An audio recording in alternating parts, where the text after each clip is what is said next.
In this tutorial, I'll demonstrate how to fix the missing photo mode on your TikTok account, but first please subscribe to the channel, it will really help me out.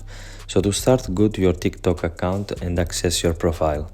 Tap the three lines in the top right corner to open the menu. From there, select Settings and scroll down until you see Report a Problem and click on it, and then choose Account and Profile. Now you will have a few options to select.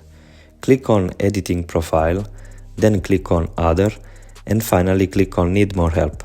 You'll be directed to a page where you can reach out to TikTok support.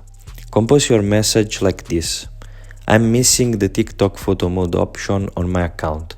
I need this to be fixed. Submit the message, and within 1 or 2 days, TikTok support should get back to you. If you have any question, feel free to leave them in the comments. Please consider leaving a like and subscribe to the channel as a token of appreciation.